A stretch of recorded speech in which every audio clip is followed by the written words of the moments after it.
Hello, everyone. Welcome to another episode of Take It to the Max. I'm Steve Hart from IT Desk, joined today by a good strategic partner of ours, Chris Ennetts from Optimise Cyber Solutions. Good to have you here, Chris. Again, for anybody that doesn't know who you are and who's Optimise are, just want to give us a quick rundown.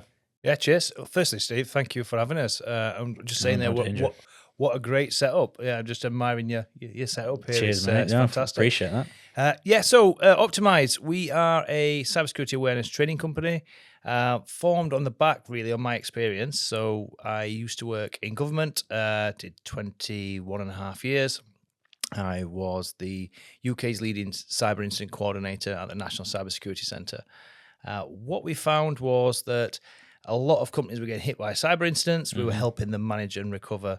However, we wanted to do our bit to try and help them and look at how we can prevent them happening in the first place. As you know, it's kind of your game as well. Yeah, absolutely. We formed Optimise Cyber Solutions with the intent of preventing cyber incidents from happening in the first place.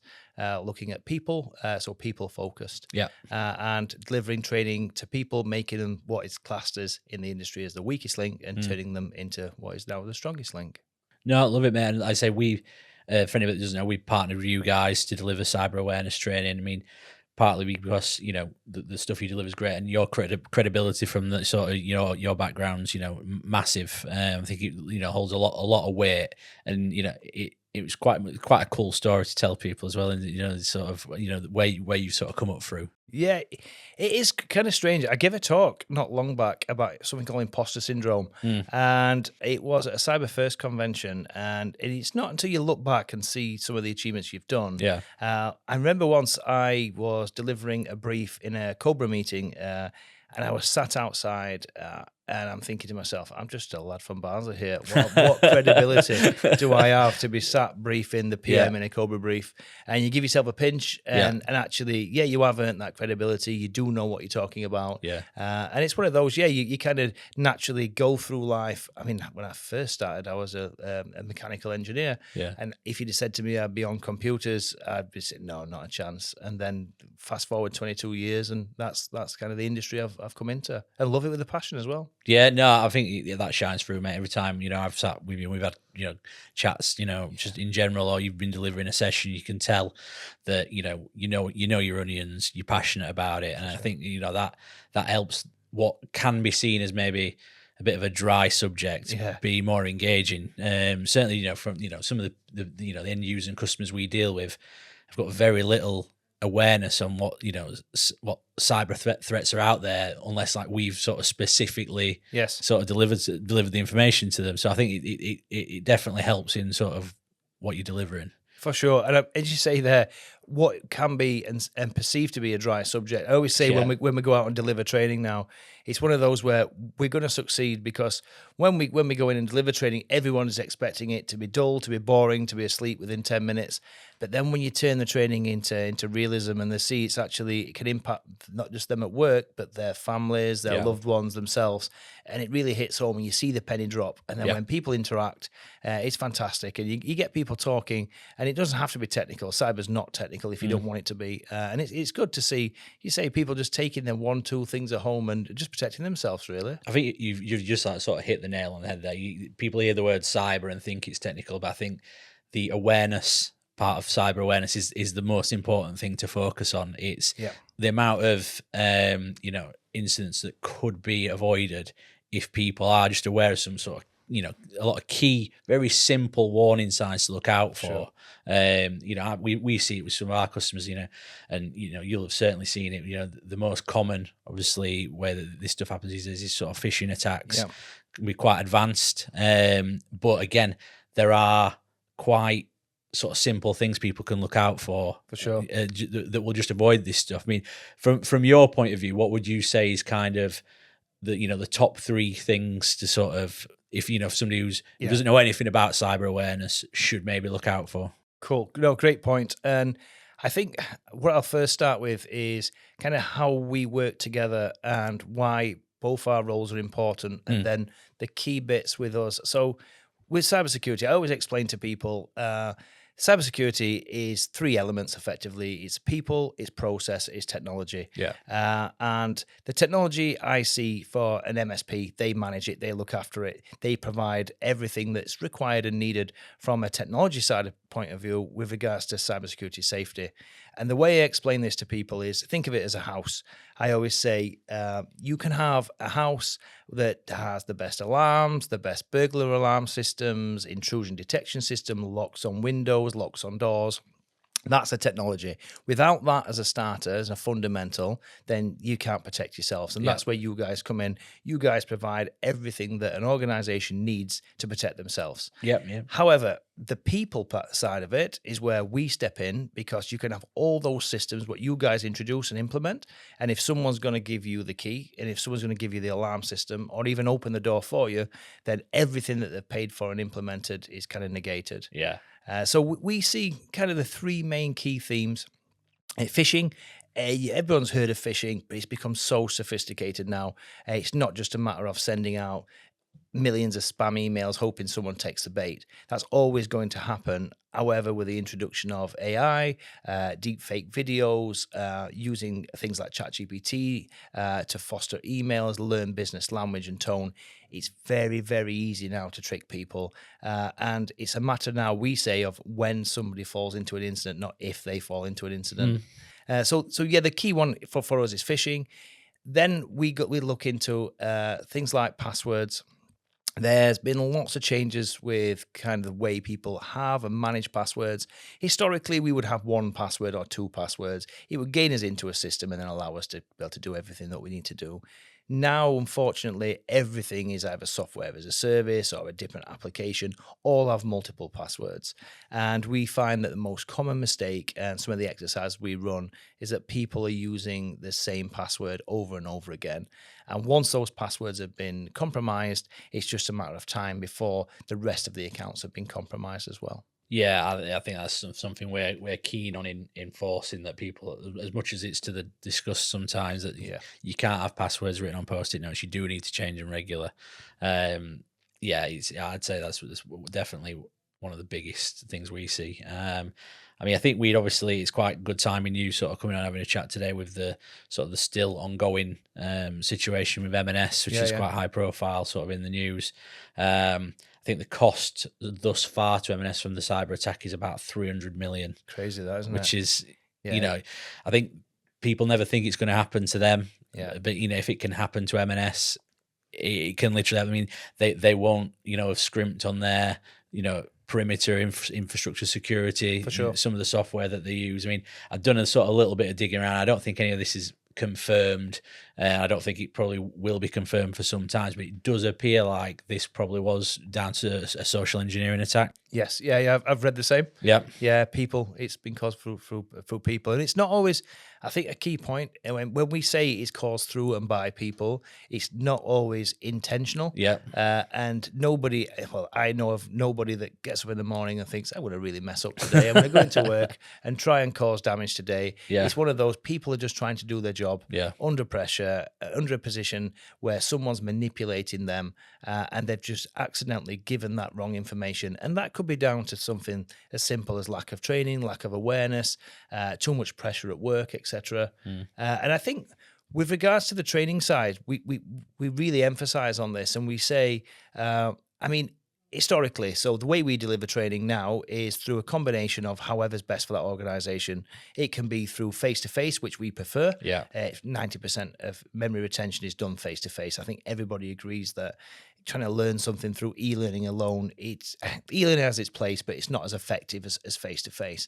When you talk about companies like Marks and Spencer's, I pretty much, it's making an assumption here, but I can't imagine they had all their staff members in doing face-to-face training impractical. It's quite a big a big project to deliver just on a training front, wouldn't it? For sure, massively. But what we try and push and what we're trying to focus on is building a culture, building a cyber awareness culture, and that will be top down. So right from the top, bringing that culture and that message down. So delivering your key individuals, so key people within the workplace, and then supplementing that with some kind of e-learning training as well. So that full 360 kind of look.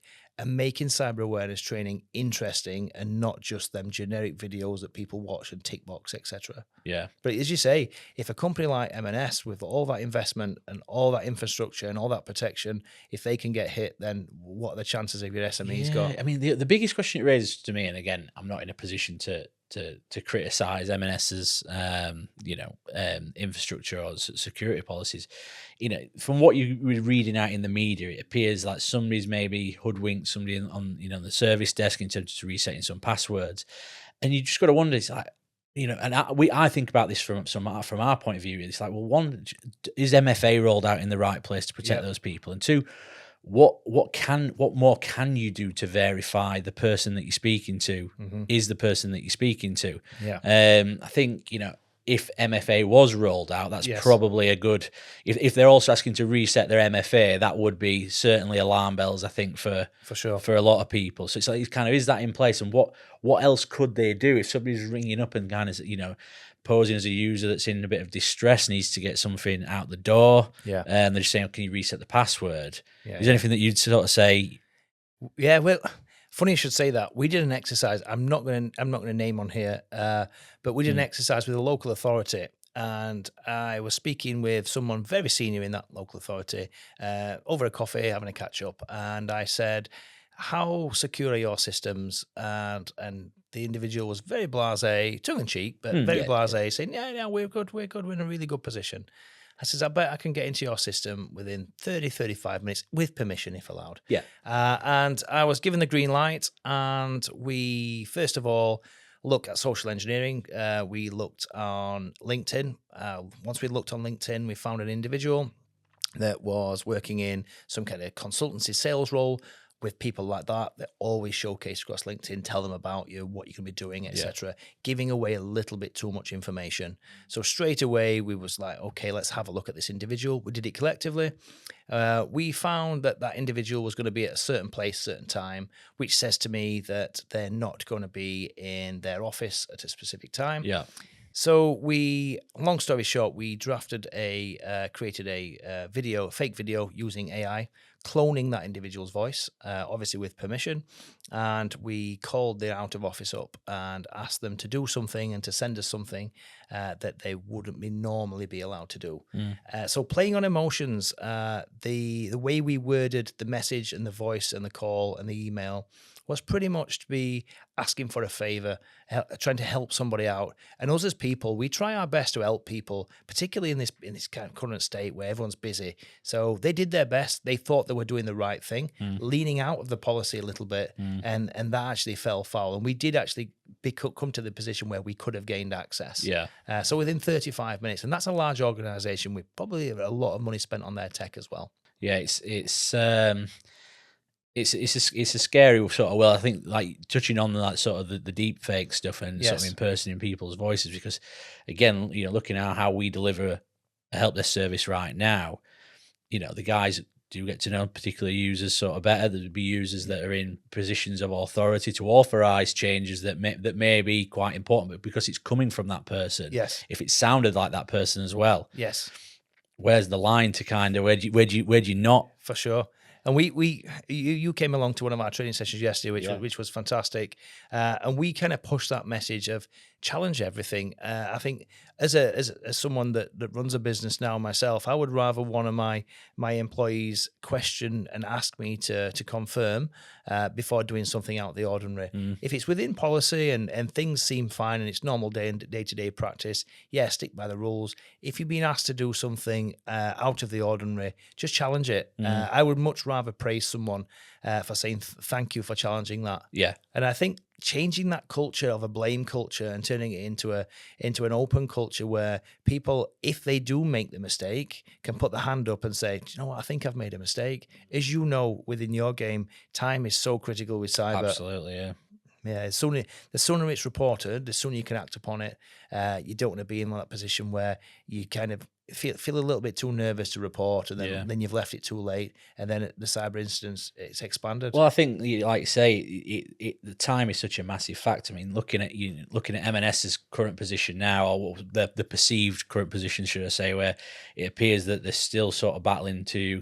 Again, from what I've read, it seems like there was obviously the social engineering attack to basically gain access, and then there's been a form of malware ransomware run that's ended up encrypting a load of virtual machines. Obviously, it's ground, trading to the whole online. Stores were disrupted. The longer that would be allowed to. I mean, M&S, sizable business. I'm sure I've got from what I've read an element of cover in terms of insurance wise. But again, you kind of look at that and think, well, if that had happened to a smaller business, is it?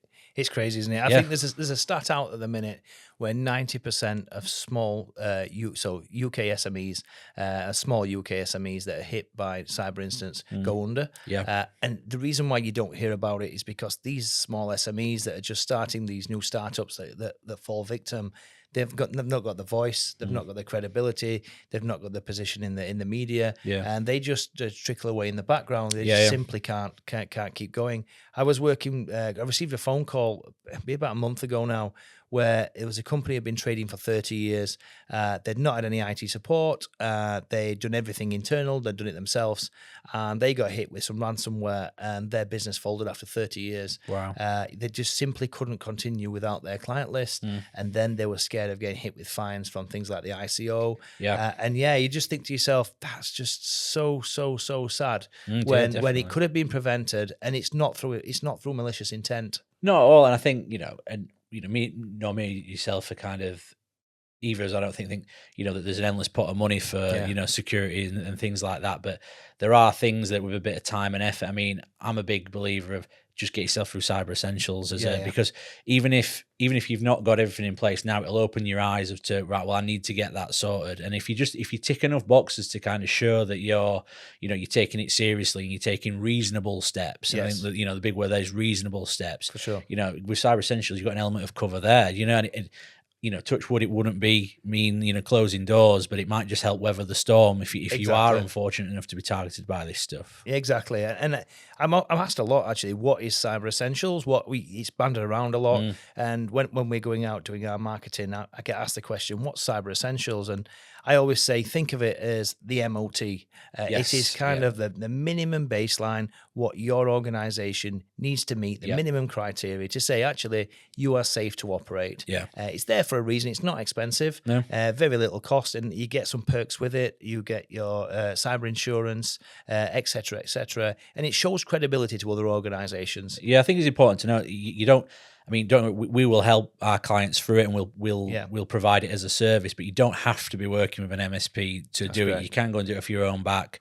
There are like the tools and the guides to help get you through it. So I think, like you say, it's that base level really that everybody should be taking seriously, sort of in this day and age. Yeah, definitely. I mean, for us as well, our training, we have it's basically in South Yorkshire.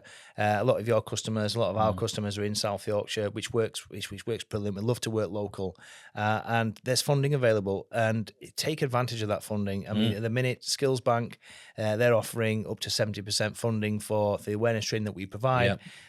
Take advantage of it. Use it. It's there. It's funding there for you to help upskill your people. Why not do it? I'm not just saying it because I think certainly with that available in the South Yorkshire region, it's a bargain. What you provide and the knowledge that you sort of give at that point, it should be a no-brainer for most people, because it might just open your eyes, or certainly if you don't work with an IT company or an MSP at the minute, or you don't necessarily have a strong technical resource, it might just make you aware of something that you can sort now, which is going to save you a lot of headache, a lot of time and money in the future.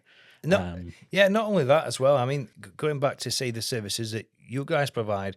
I mean, you're my MSP. Yeah. We're a small company. We don't have a lot of machines. I haven't got the time to be able to do the things that you do to protect my network. Yep. I haven't physically. I know what needs to be done. I probably could do it, and I'm sure there's lots of other companies out there that are managing their own and getting through it. But for me, for the cost, what it takes, and the peace of mind, to have someone that I can actually turn to and go, do you know what? I'm in a position here. Can you help with this? Can you help with that? It just relieves the pressure from me, and I think that's why I think it works hand in hand. If you were to say to me, Chris, what would you recommend any organization doing? I would say employ an MSP to manage everything for you properly, go through Cyber Essentials and undertake some cyber awareness training. That way, you're pretty much protecting yourself right from the start. No, I think that's great advice, mate, for anybody who's listening or watching. I mean, on the M&S thing again, from what I've read, it seems to be, and these are a group I've not heard of, come across before. It seems to be an organisation called Scattered Spider, which it seems to be the group involved, which also I believe have targeted Co-op recently. Yeah, there's a lot popped up at the minute. Yeah, there's a lot on the news as well. In fact, we were just in there today. We just prepped before we come into here. I heard on the news that North Face and Cartier have been hit as well. Just had a quick research as well. So that's another two. Same group or different group? I didn't see the group. Right. Okay. Victoria's Secret's another one. Right. But they're coming up all the time now. And you're finding these groups, because something else we teach as well is the motivations behind these attacks. This is what I was trying to get to, because it's like, again, with the M&S stuff, it's quite disruptive to food supply. Same with Co-op. Yes. So what do we think that is purely, well, we're just going to hold them to ransom, it's purely financial. It's purely financial. They with cyber threat actors nowadays, everything's about money motivation. It's organized crime, and it's looking for ways to exploit. Historically, a lot of organizations pay the ransom, and this fuels that kind of cycle, because let's say the ransomware were M&S have lost 300 million in the first week. Let's say they were offering 150 million, and they make all the problems go away. There's a lot of organizations, if they knew they didn't have the financial backing like Marx's have, they're going to go, well, do I lose my organization, or do we take the punt and pay? This against my advice. I would never recommend against it. Recommend paying it, but that's just my advice. If you do the good prepared work, you don't need to pay the ransom. But organizations don't do it. They find themselves in a situation, so they'll pay that ransom. And then unfortunately, that feeds that criminal gang and that criminal organization, and then it just spirals into the next and onto the next. And then they find themselves in a position now where the time to recover such a large organization is going to take a significant amount of time, and working out what data has been lost and what they're responsible for reporting as well. Because you'd imagine that, depending on what they can evidence, there might be a hefty, on top of all the losses that there is already, is there any more hefty fines? Yeah, you look at the ICO, I think it's 4% of turnover. Is that what it is of an organisation? Yeah, I think of Marks and Spencer's, that's a significant amount, and it can be, I think, up to an unlimited fine.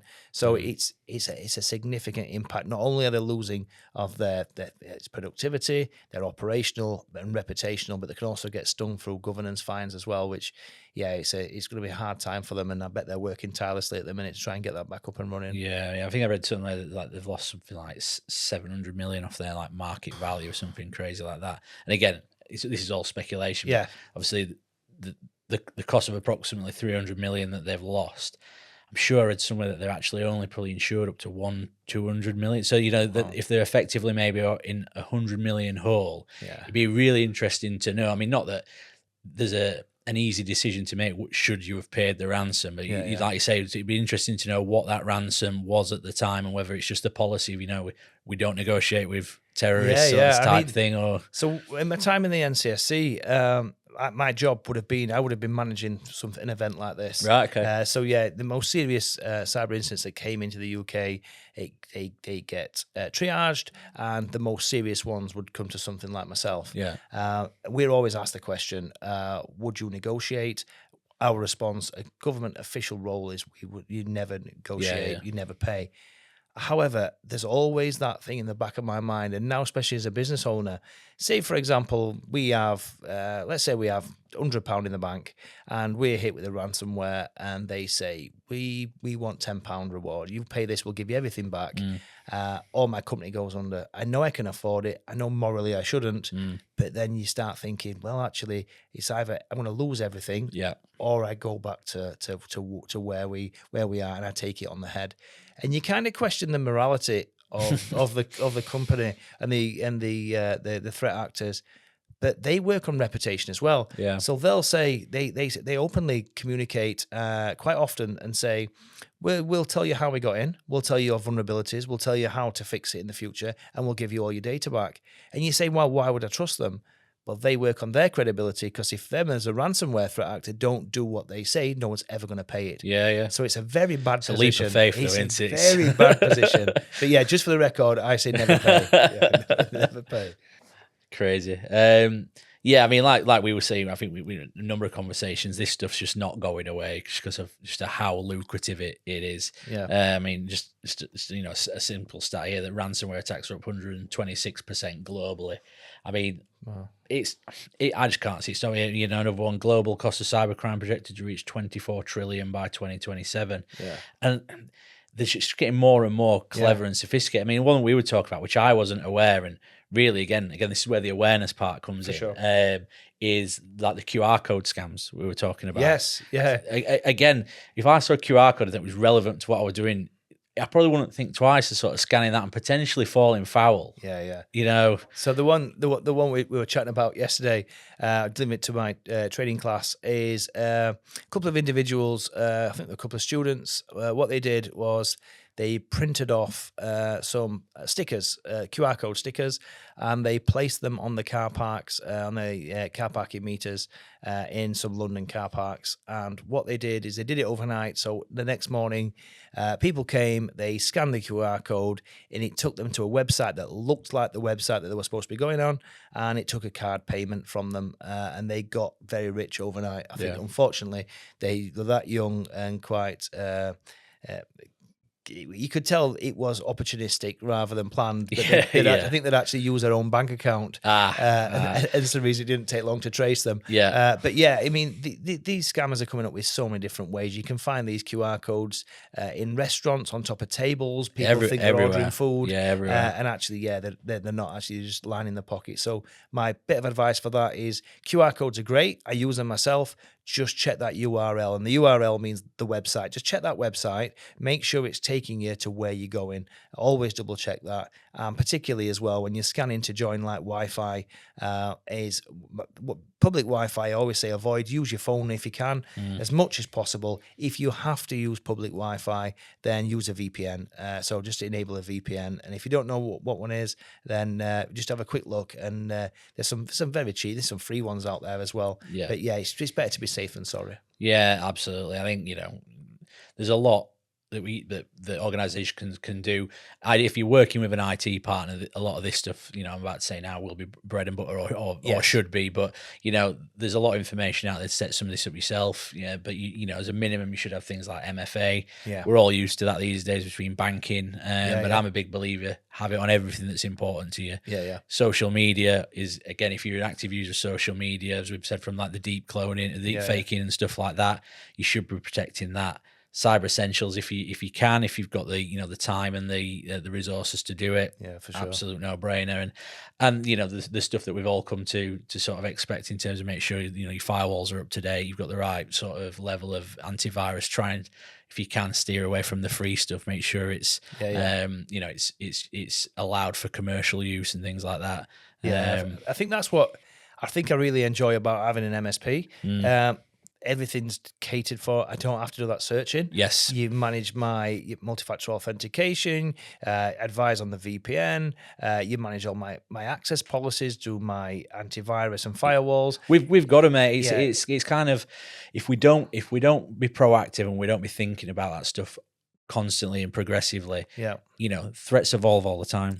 You know, what's right for you right now probably isn't going to be the same thing that's right for you in 18 months. Exactly. So we have to keep sort of that, you know, that eye on the ball and look at what's happening, try and learn from, you know, the threats out there.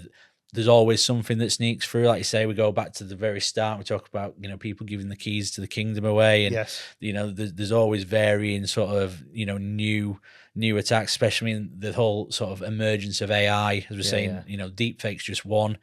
I mean, what AI allows people to do now in terms of the scale and automation of some of these attacks. It's a great tool, but it's a scary tool as well. Yeah. From our side, I mean, we did a talk to a finance company, I'm not going to name, but they were unawarely looking at putting information into ChatGPT. I mean, people that use ChatGPT, it's a great tool. It saves time. It's fantastic. It helps structure documents as well as other things. And when putting in for bids and tenders and drafting emails, companies will very easily just put the bullet points into ChatGPT and get it to draft that information for them. What they're unaware and often unaware is that it's actually leaving their network. Yeah. You wouldn't write a sensitive note, pass it round the street, get someone to write it for you and bring it back. It's a good analogy, actually. But yeah, that's what you're doing with AI and using ChatGPT. Yeah. So another tip is anonymize everything. You can use it, just take out that sensitive bit of information and add it in later. It takes a couple of seconds longer, but you're not leaving your organization. You're just covering your bit. I mean, I use a bit of both. ChatGPT, whenever I use that, it's hypothetical. Yes. It's anonymous. Yeah.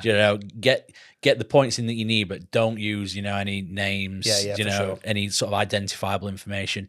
If you want to be able to use AI in a bit more controlled way, Copilot's the route to go, because that is basically sits within your Microsoft tenancy. It's learnt on your data, but it doesn't send stuff outside. I think that's key, isn't it? Yeah, it is, mate. And that's something you guys do as well, isn't it? It is. Yeah. I mean, again, there's a big awareness piece around, again, the use of AI and making sure you've got all the foundations in place, because a lot we've had some new customers sort of come to us that we've not done the initial implementations. They're like 365 deployments, and they want to harness AI and they want to sort of work more efficiently and more productive, but they've not done they've not done any form of like security permissions review. Yes. So all of a sudden, if a certain person was inclined, they'd probably find they could get access to, quite sensitive information within that business without knowing they had access to it before. So again, you have to have that awareness that when you're using AI, even internally, have we put the right measures in place that if someone were to go rogue or, someone's looking to leave, is our data secure? For sure. So yeah, it's a scary time. I think, it'd be interesting to see where we are. Like say, with AI being sort of used to scale and automate a lot of these attacks, I think the only really way we're going to find we can fight some of this stuff is fight AI with AI. Yeah. And it's we're kind of in the hands of Microsoft and OpenAI and other vendors to kind of try and use these tools for good rather than evil. Exactly. And so threat actors are using AI now to form attacks. It's complex code, script kiddies. So something we covered the other day. What are script kiddies? Script kiddies are opportunistic individuals that are learning themselves and testing something. Yeah. With the implementation and introduction of AI, it's so easy to be able to go more complex and kind of a more complex attack than what it would be by having to continuous amounts of reading, etc. Yeah. So yeah, I mean, the stuff that I'm not technical in that respect, but I understand the concepts, and I think that's all you need. Yeah. If you know the concepts and do a little bit of research into AI, it will develop kind of attack vectors for you. It'll promote vulnerabilities. But I say use that in its advantages, like what you said there. Do it to look upon yourself, see what's out there about yourself, see what your organization is showing on AI, see what kind of discovery you can find, see what vulnerabilities you've got, and then protect against them. So yeah, use it for your advantage. So you've done a really good advantage there of like using sort of those tools for sort of good. Yes. Now, what's your sort of view? You look at, sort of now compared to when, myself and you were sort of young and looking for your first job. Like when I was coming out of school and college, YouTubers and, social media influencers weren't really a thing. What do you think the risk is that, young people coming up now that understand sort of how they can use AI will kind of think, well, what's the point of me getting a job? I can use sort of AI in my knowledge to sort of live a life of crime, Yeah, and that's a problem because crime pays, and for a certain amount of time. Yeah. But they see it as crime pays. Yeah. And with it being so hard to find a job, young apprenticeships having to put the work in, having to start and do that traditional route, they see an option potentially of, like the car parking analogy. Yeah. Oh, I can make a fair few pound just by doing this. Because it's an easy route and an easy option. What I would say is, do you know what? Use that skill and harness that skill and come and work for someone like us that protect in cybersecurity. We will always give people like that a chance because they're thinking outside the box. But I always say it's much more rewarding being able to give something back and something good, and you can sleep at night knowing your door's not going to get smashed in with the police coming for you, because at the end of the day, keep the right side and you've got a good, prosperous career going forward. Yeah, mate. Well, I think, thanks for coming on. It's been really insightful. And like I say, anybody that is watching, I would encourage, speak to Chris at Optimise. Cheers, even if it's a headline conversation, just to get an understanding of where you can help and maybe identify some gaps in, in organisations, process planning, needs and things like that. But yeah, no, thanks for coming on. No, cheers, mate. Lovely to have you, and hopefully come back again. Absolutely, mate. No, it's great to chat with you. Great to chat with you. Yeah, love the setup. Great people. Thank you. No, thank you. So yeah, that's it for this episode. Thanks, everybody. Thank you.